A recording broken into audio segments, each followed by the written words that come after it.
In any case, the idea is that 1, 2, 3, 1, 2. Now I'm going to switch between 3 and 4. 1, 2, 3, 1, 2, 3, 4, 1, 2, 3.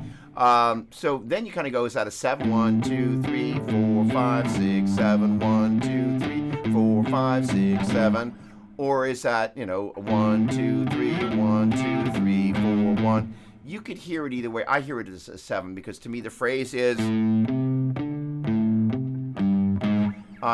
I hear it as a harmonic sequence. Drummers are going to be doing their own thing. They're all,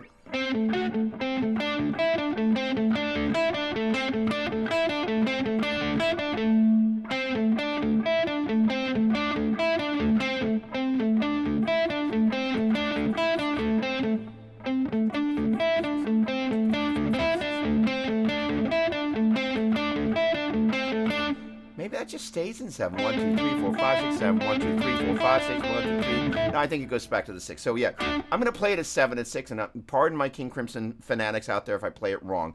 But basically 1, 2, I'm sorry, I'm back at it. I couldn't give up. 1, 2, 3, 4, 5, 6, 7. 1, 2, 3, 4, 5, 6, 1, 2. So when I get to the end of the phrase of 6, I'm making a mental note that I'm calling out that D so I know to go back to that C.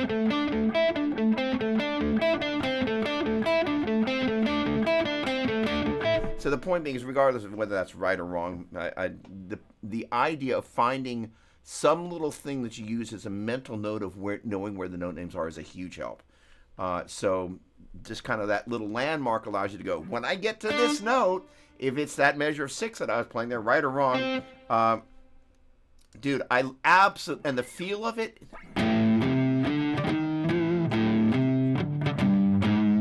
it just, and the funny thing about it is that it's a matter of learning to train your brain. Just going to go, I don't know. And it kind of gets to Chris's point is, what was I thinking? I was just thinking like, hey, normally if we made the analogy that our fence is this big, our yard, and the fence is this big, we make the fence a quarter note smaller, or we make the fence a quarter note bigger, or when we got to the da da da da da da da da da da da da da da da da da da 6 7 1 2 3 4 5 6 1 2 3 4 5 6 7, when it's flipping around like that, or 1 2 3 4 5 6 7 1 2 3 4 5 6 7 1 2 3 4 5 1 2 3 4 5 6 7 1 2 3 4 5 6 7 1 2, where it's flipping around like that, you know that it's those eighth notes are the pulse of what's happening, regardless of where we want to tap our foot. We just get comfortable with doing those little phrases like that, and it's a lot of fun. And it just, and again, that 5 thing there, most people would never know that it's not in 4, versus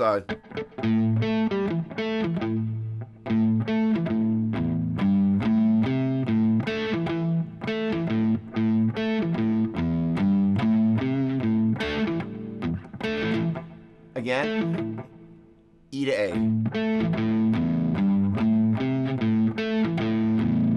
Again, that's me kind of going, my brain doesn't want to go from E to A there, but if I tell myself, when I get to the E, I play an A.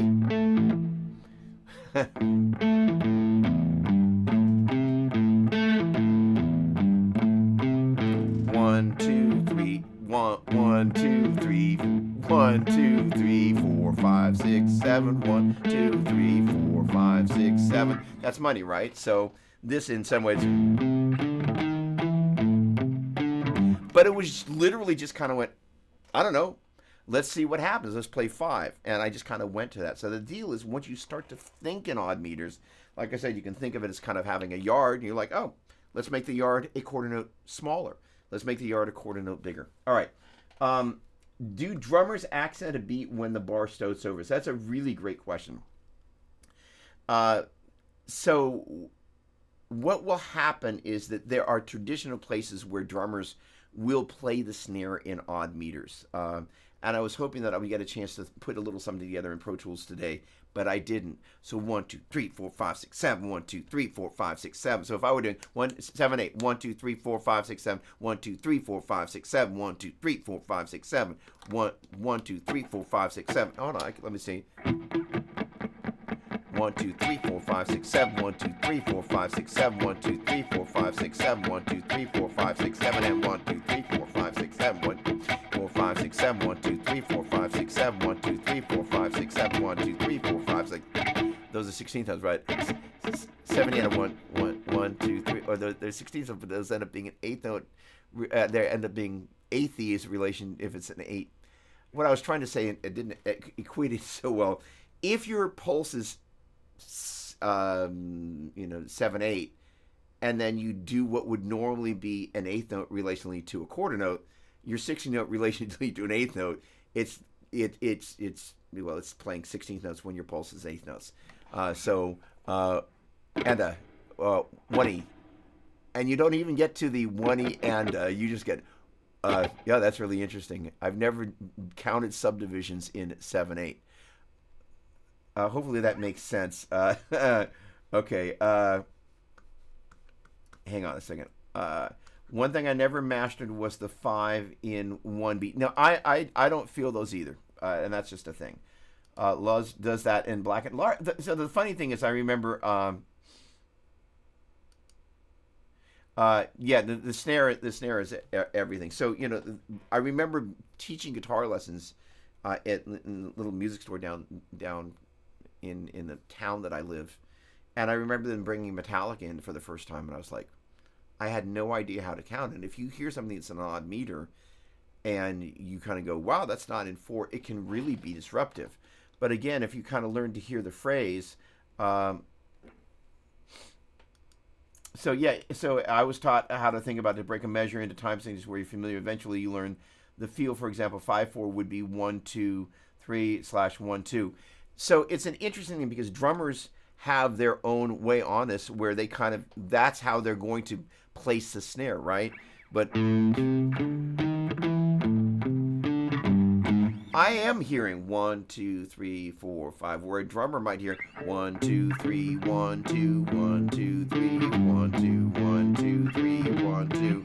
They would still call that 5/4. They wouldn't call it 3/4 2/4. They would call it 5/4.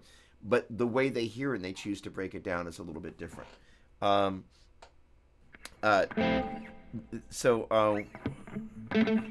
There's some neat things about this, and again, why you would want to do it is it allows you to just kind of, again, add just a little extra something. And there are songs where they sometimes just go an extra 2 beats in the measure just because it felt it needed that space. And again, the thing about 4/4 time, if we have a tendency to use it all the time, which most people do, you find that you end up creating music that is almost always blocks of 4 measures. Does this one have? Yeah, no, that's. Oh no, so I think on the bridge of this, I think we did. Hang on, let's pull it up.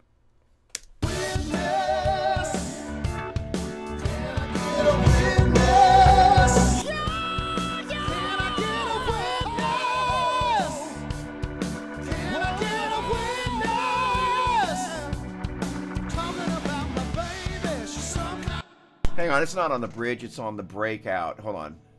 It's here. Hang on. There we go. So I think what we did was we did 7 cycles because I was editing, kind of just tightening it up a little bit. I think we ended up going 7 cycles. I'll count them out loud. Baby, she's some kind of wonderful. Sing it to me one more time. Make that 3. Baby, she's some kind of wonderful. Sing it to me one more time. She's some kind of wonderful. You know she is. She's some kind of wonderful. You know she's so sweet. She's some kind of wonderful. My baby, she's some kind of wonderful. She's some kind of wonderful. She's some kind of wonderful.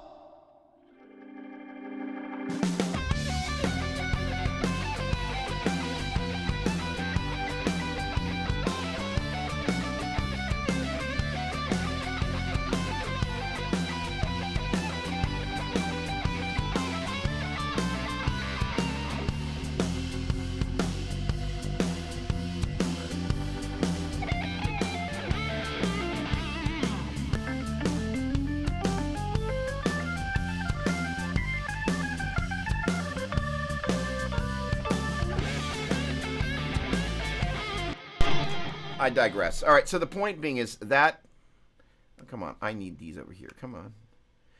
When you work with two monitors, from time to time, it decides where it wants to hide your icons and your application switch. Okay, so the point being, good morning, David. Great to see you. Hey, Paul, we are having a lot of fun with that, and Caleb sounds amazing. Most of the time, I actually don't allow myself to fully experience the full emotion of how unbelievable that guy's voice is, because it's kind of like a dream. But yeah, so we've just been kind of putting this together, and basically that little vamp there, kind of, I think originally went 4 cycles. It might have even gone 5, and I was kind of like, well, how can I tighten it up?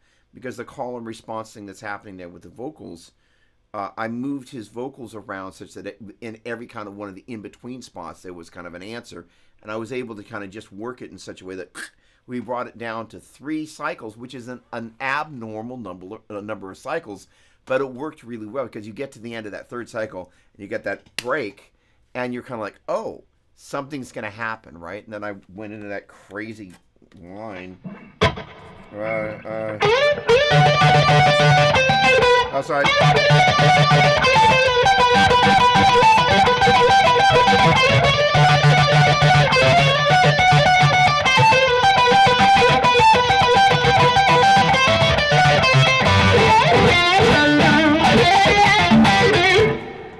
I digress. But yeah, we are having a flippin' ton of fun playing that. I'm glad you dig that. That's going to be obviously one of the 4 songs that we're working on for this little video episode that we're going to be doing. You know, the funny thing is that this is the 2nd song. There's one that's on the instrumental album. There we go. One of the most influential classes I took was Jazz Past and Present. Was Woody Herman tune. There we go. 3, 3, 2. I'm lots of 3s and 2s. I had all my friends tapping that one out. We didn't have video games back then. So hang on a second. So let me take. Can I select that? No, I can't. So the guys in Mahavishnu Orchestra, they used to do this thing. They would take license plates when they were out on the road, and they would take the letters and turn them into numbers. So if you had an E, that would be a 5, right? So and they had a D and an E, it'd be 1, 2, 3, 4, 1, 2, 3, 4, 5, 1, 2, 3, 4, 1, 2, 3, 4, 5. And they would time out license plates. They were lunatics because they were Mahavishnu Orchestra. All right.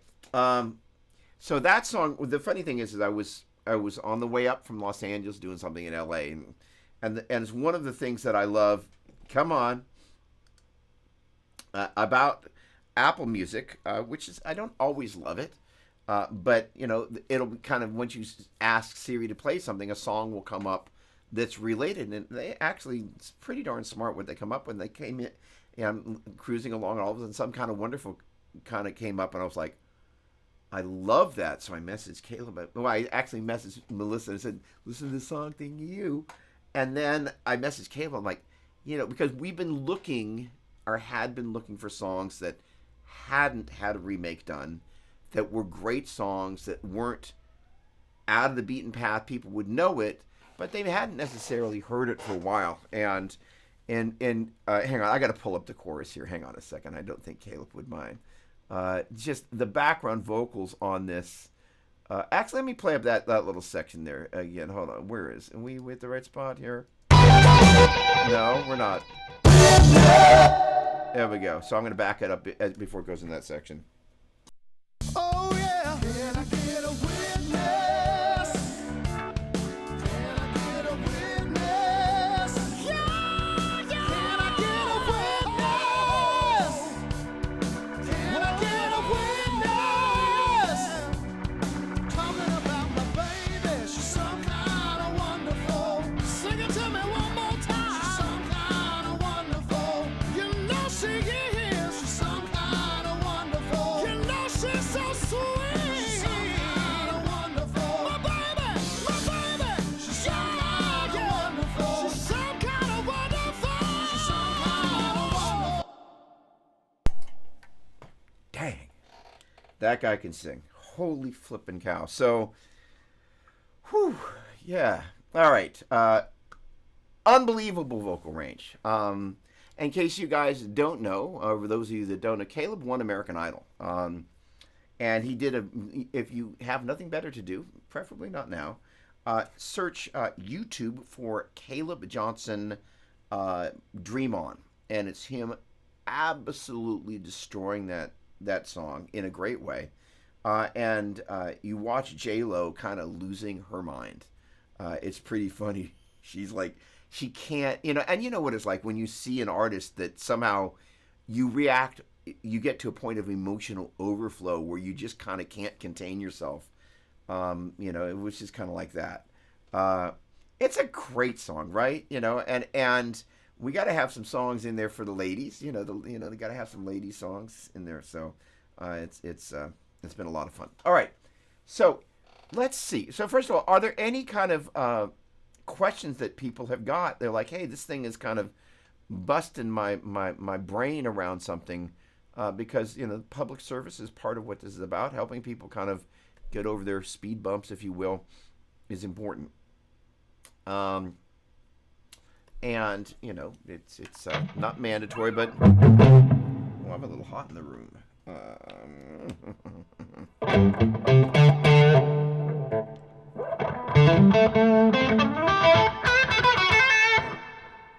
John, what's going on, my man? Great to see you. John is a fan of Slide, as I recall. Guitar camp veteran. And great dreads, by the way. Dreads still hanging there, my friend? So it's an interesting thing. Let's talk about gear for a minute. And anybody's got any gear questions, come on, bring them on.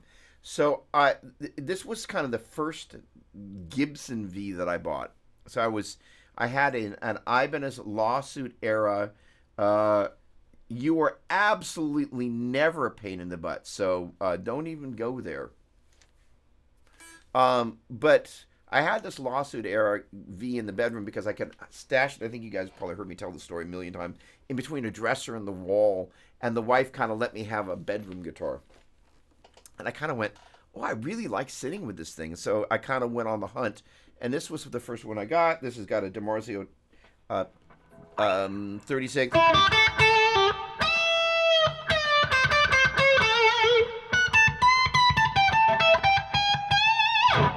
36th anniversary PF in the bridge and the neck pickup.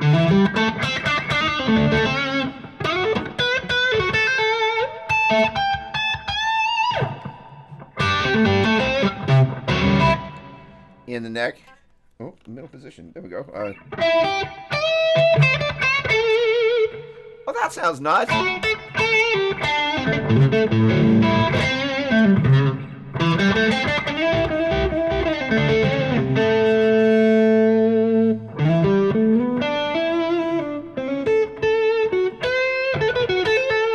Obviously, I went into the middle position and backed off on the bridge pickup.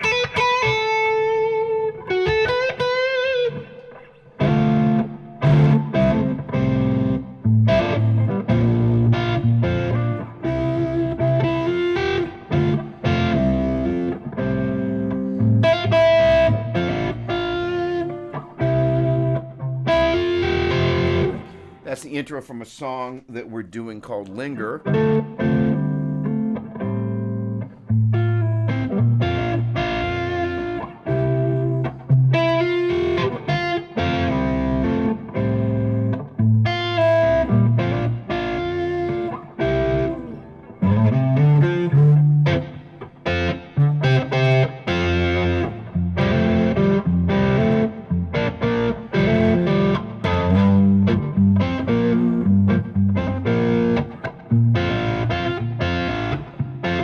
I know what I want to talk about. Wait. There you go. Yes. Yes, they are. Excellent. Good news on the dreads. Great dreads. Really, seriously. Hola, señor Greenleaf. ¿Cómo está mi buen amigo de muchos años? Pasado y como se dice in the future. Hey, Steve, I'm going to go see Al Di Meola tonight. Thanks to you. And my buddy Albert and I are going to go see Mr. Di Meola. We're going to hang out and eat some sushi.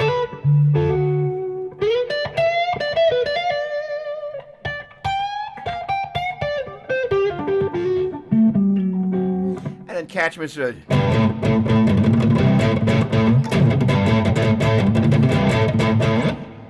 That's all I know of that one. But that, by the way, if any of you guys don't have, yes, at Yoshi's. And if you were in town, dude, we would be there together. Elegant Gypsy is a phenomenal record. There we go. That is really kind of the pinnacle of Al Di Meola's playing. After he left Return to Forever, which is one of the seminal Mahavishnu Orchestra. We talked about Mahavishnu Orchestra and Return to Forever in the same show. We also need to talk about the 11th House, which was Larry Coryell's band. Doesn't get as much love, but those were the trinity of the fusion. And that also Weather Report, but Weather Report didn't have a guitar player, so that they were not quite as much of an interest. So honestly, those were the four bands, right? But the thing about Return to Forever.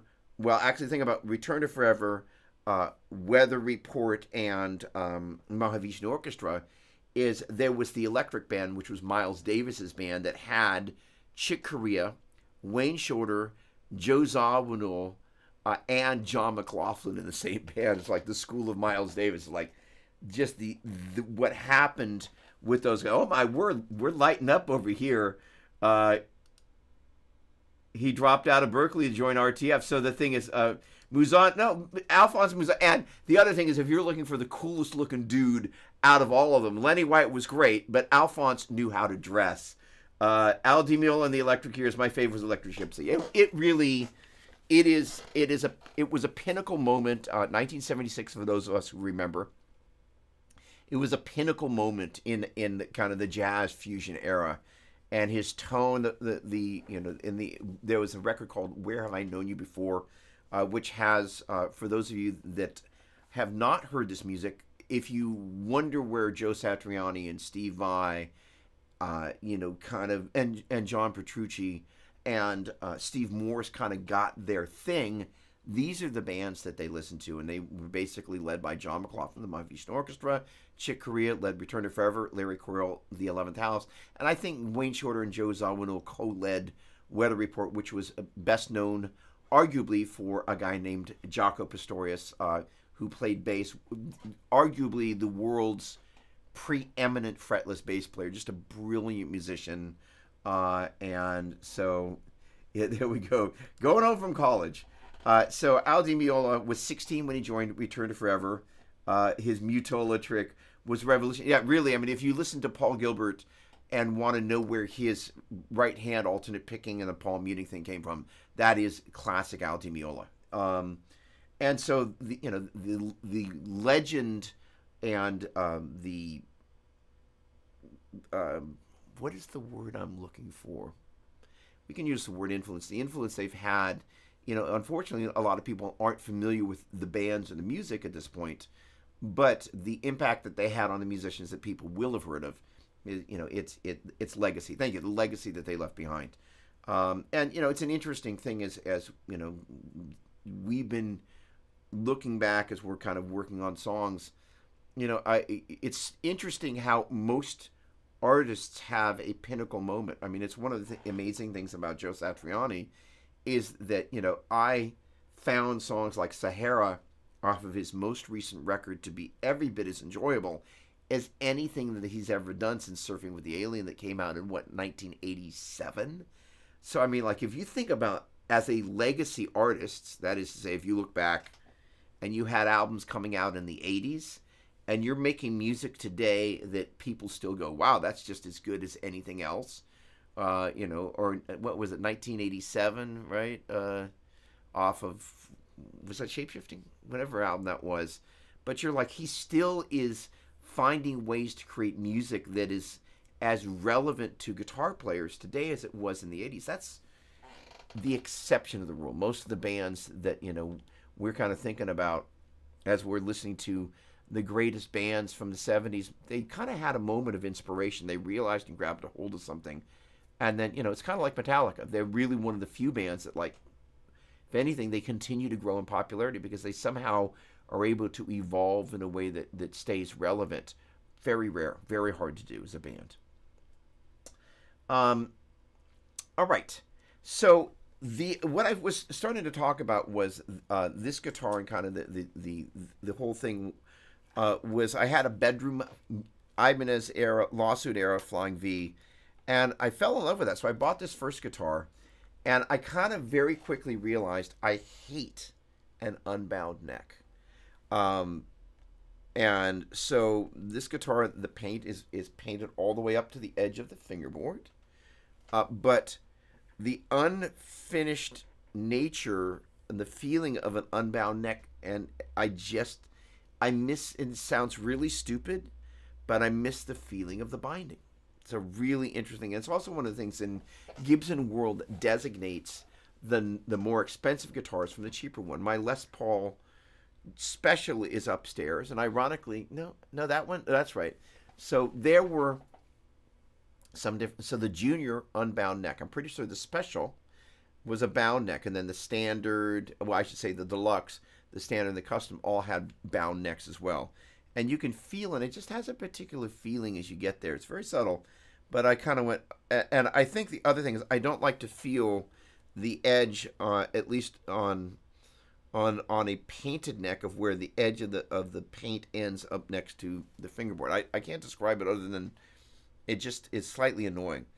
I'm gently toying with the idea of actually having Gary Brower put binding on this guitar, which would kind of not be great for the collectability of this, but it's already got a small headstock break that was repaired, and I think, as you might have heard me mention before, you kind of get, arguably they sound better after the neck is broken, which is a very funny thing.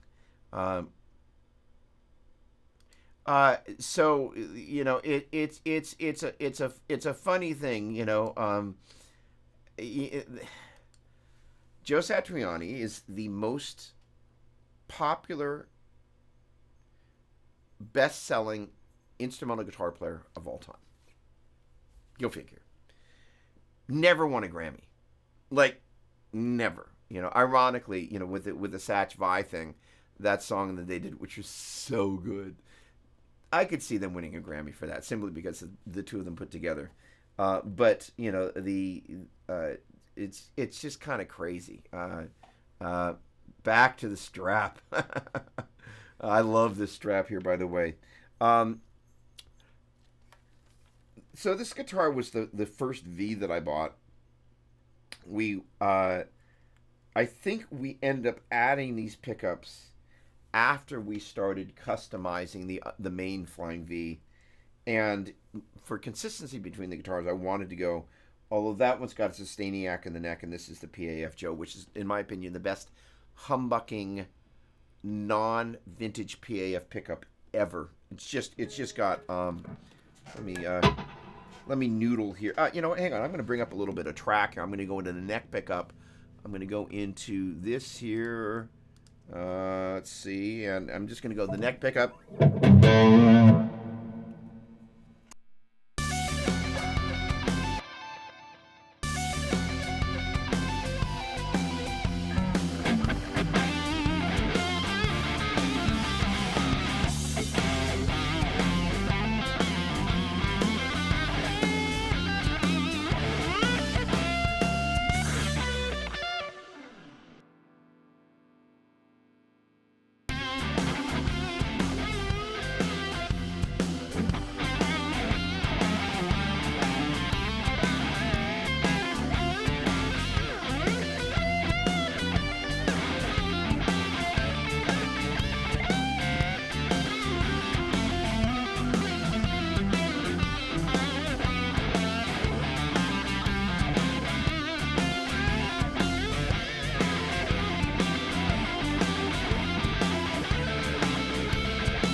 Now, the thing I'll also add is this. If you listen to it without the...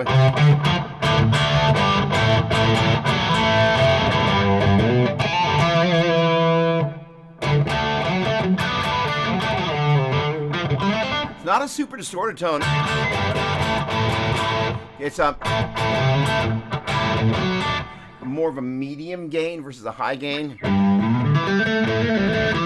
So the fact it's got a...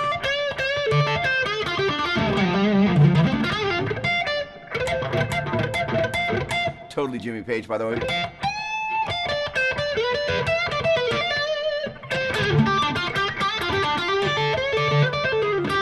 And honestly, this is probably not the best guitar in my collection. It doesn't have a ton of sustain, but for that rhythm...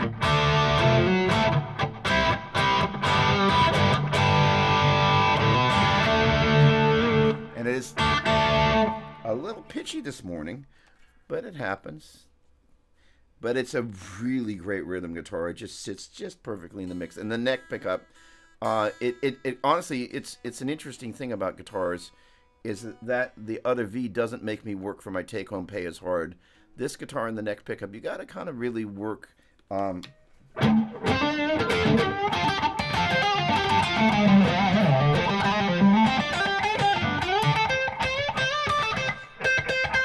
Not a ton of sustain.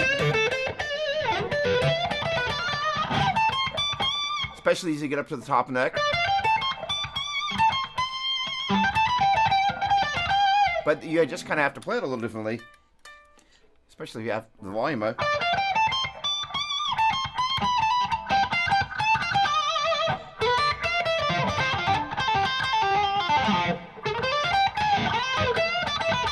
And again, I hate the feeling of the unbound neck. It just kind of drives me nuts. But that's... Actually, you know, the funny thing is, I know what it is it's not just the feeling of it at the edge of the neck. It's actually the feeling of it. You can actually see the binding comes around to the top of the fingerboard there. This thing might get a bathing suit, if you will. All right. Gosh darn it. I noticed the PA isn't easy to play as his Gem 7. I take that as a challenge. You know, it's an interesting thing. Sustainiac dependent. Yours truly. Come on. Guilty as charged. That's so funny. Hold on, there we go. Okay, hang on. Chris, I love Vi's playing, but when he and Joe toured together recently, it's a noticeable difference. Joe's playing and tone were more pleasing, at least to you. You know, I'm going to stay out of that one, other than to say, you know, what's great about them is they're both so much their own player. And, you know, seeing the two of them together, it was just like, that was, you know, I flew all the way to New York because none of the shows anywhere else across the country were going to work for me. So I'm like, I guess I'm going to go see him in New York. And it was just such a special thing to see the two of them playing together. Thank you. Appreciate it, Mike Rand. Much appreciated. What's going on, Adam? How you doing? Thank you very much. Really appreciate it. You know, it's been a good couple of weeks, and literally this past week, Peter Keys and I every day, pretty much all day, have been working on this bunch of songs. You know, I'm gonna throw Peter a little something here. I'm gonna pull up the trades again real quick. Hang on a second. Let me get to that second, because we do a little tradey thing at the end there. That is, I want to give him some love. And these may not be the keeper tracks, but still. Let's see. Where is this?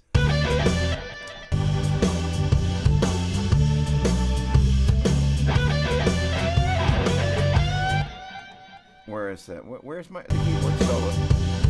Why? Wait. Oh, there we go. All right. All right. There we go.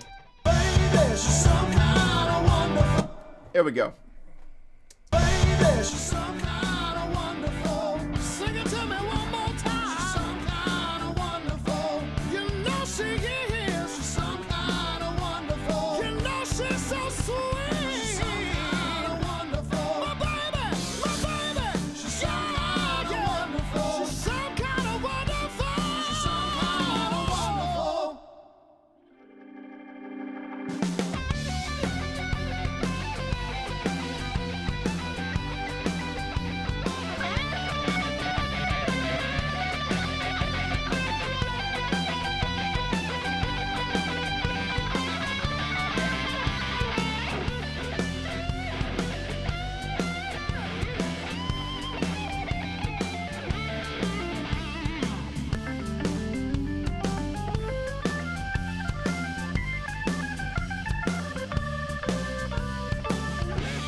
That's really about as much fun as you could possibly have.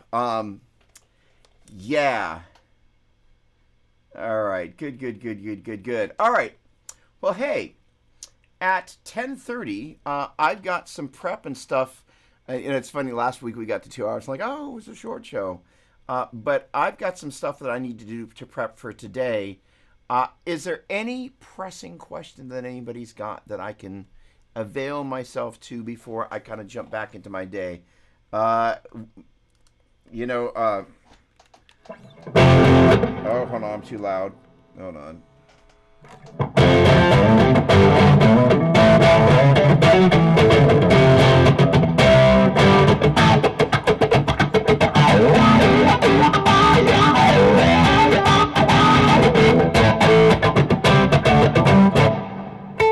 Oh boy. Oh, it's been a couple of decades, but what a great song. Hold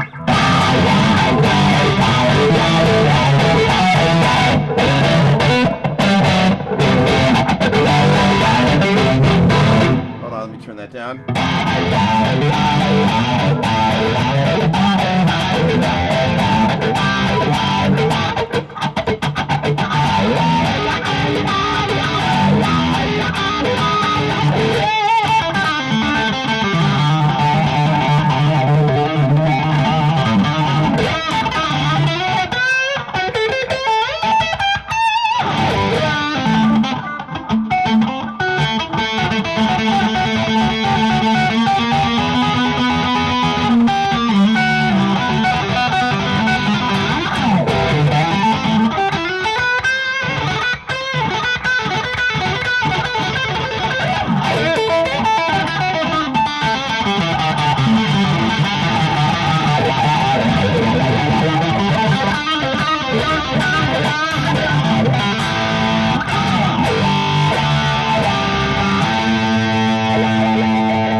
Way too much fun.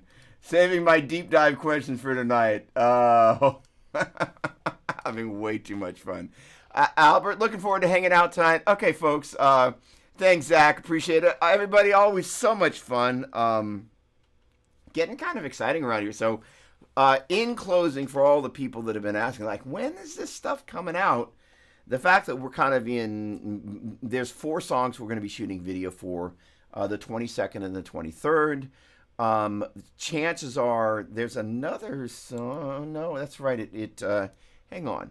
Now, I will admit, now, we have to have an understanding here. Hang on. Let me get over here and see if it does this. The challenge is, all right, I'm going to ask out loud, do you guys want to hear a song? Now, I have to admit that as I do this, there's going to be some frame drag in the process of this. That is to say, you're going to notice that because I'm playing it off of the web, there will be a little bit of, all right, Chris, there we go.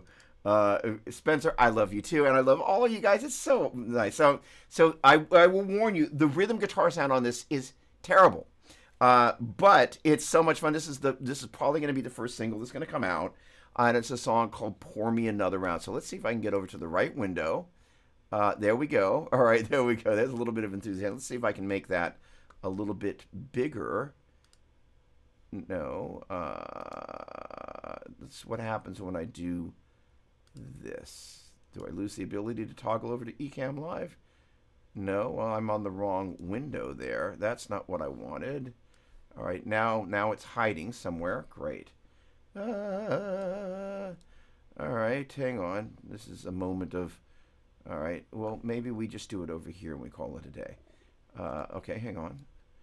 I can actually operate this thing, believe it or not. Let's go over to Firefox. All right. Dismiss. No. That's hilarious. Okay, so that is the window of Firefox, and that looks...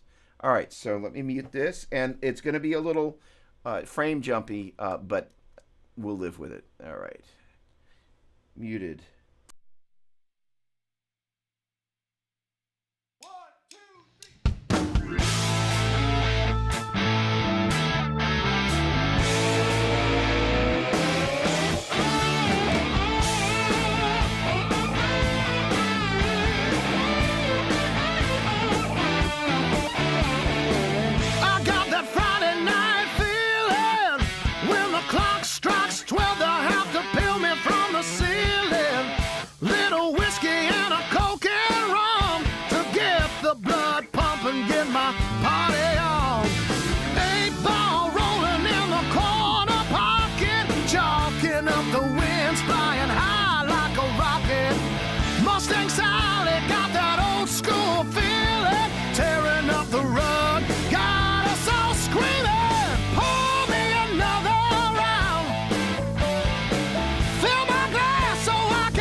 corner. Jet black hair, I'd like to get to know you. Your glass is empty and you're looking so fine. Can I buy you a ride? Girl, I hope you don't mind. Let's burn up the dance floor till it's ashes and dust. Till the break of dawn, just the two of us. Not a care in the world, getting lost in the feeling. So raise up your glass, come on and start screaming. Hold me another round. Fill my glass so I can take it down. Pour me another round. Hey bartender, pour me another round. Fill my glass so I can take it down. Pour me another round. Hey bartender, hey bartender.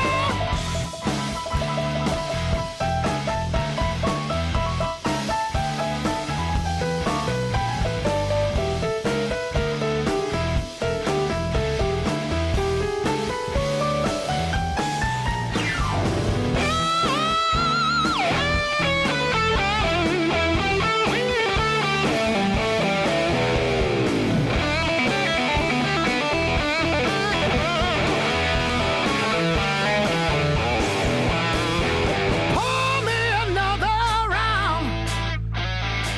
Fill my glass so I can take it down. Pour me another round. Hey bartender, pour me another round. Fill my glass so I can take it down. Pour me another round. Hey bartender, pour me another, pour me two for my brother, pour me another. Hey bartender, pour me another round.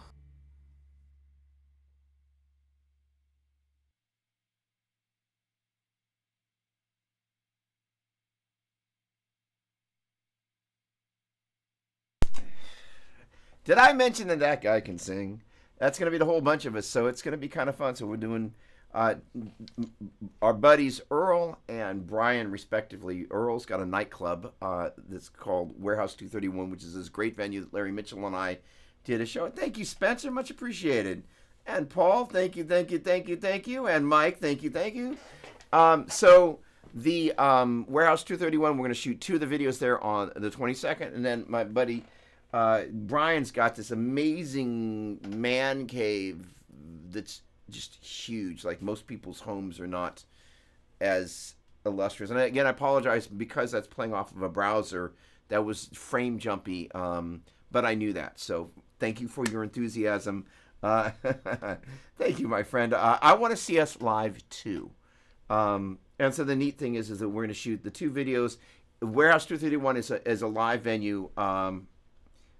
Thank you. Too short. Now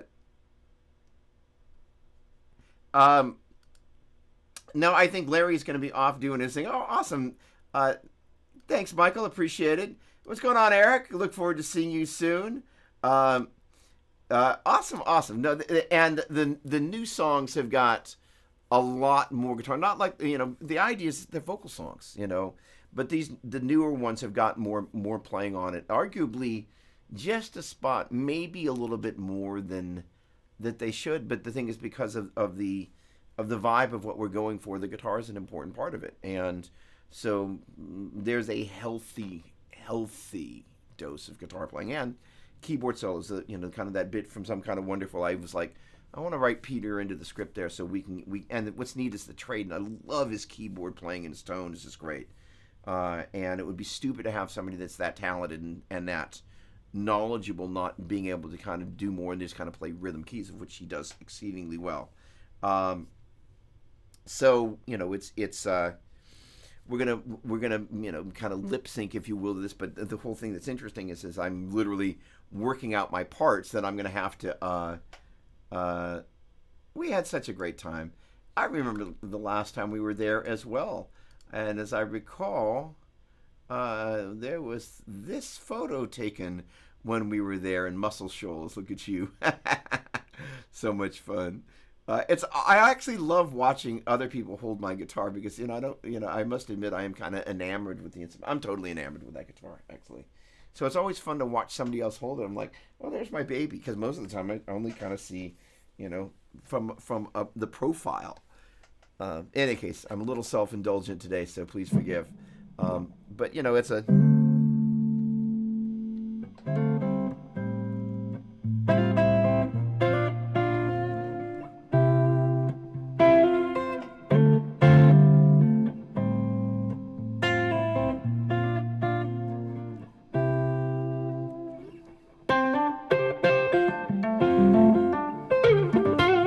that's a song, "Linger." That's one of the things that we're going to do.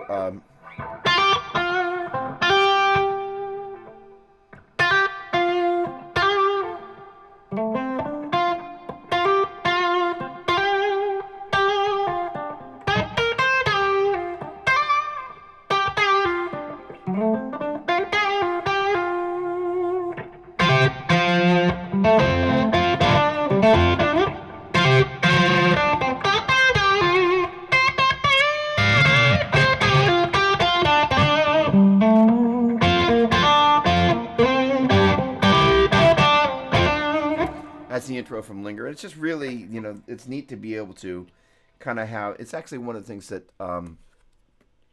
came from that Return to Forever album, Where Have I Known You Before. There are these little interludes that Chick Corea would do on the piano. And this, I just remember how having that moment to sit with the instrument and the sound.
It's going to be a really neat song.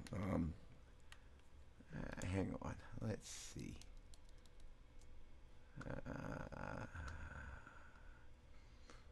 I tell you what, I'll play the intro of Linger simply because. Let's see. Let me find a different one, though. Hang on a second. There we go. Hang on just a second. Yeah, that should be it. There we go. Let's see. I'm going to mute this. This is the intro, or one of the versions of it.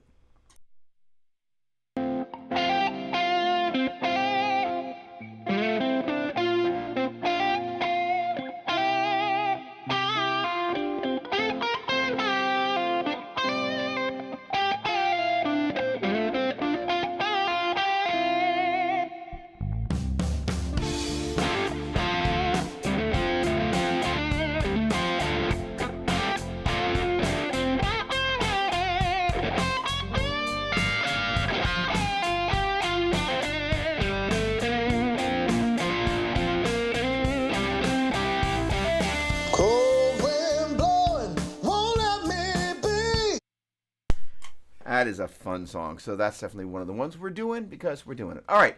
Hey, look, Mark, what's going on, my man? Great to see you. Hello, hello, hello.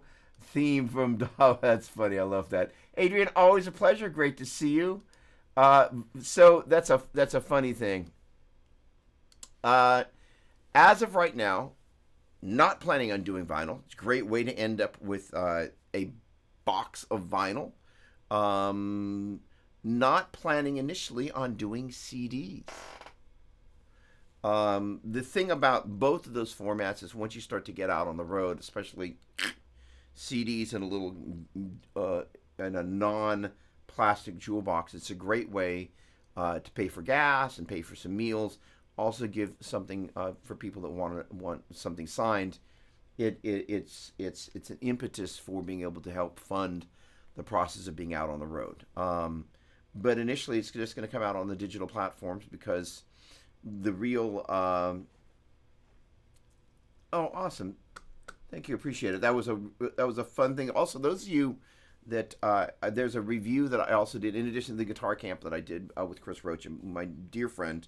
Also did a review on the Nano Cortex. That's in the current issue of worshipmusician.com is how you can get there.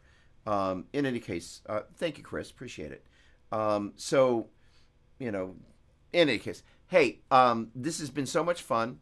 I got to get kind of prepping for this first lesson of the day. I want to thank you for hanging out. I will be here next week, and I will be here the week after as I kind of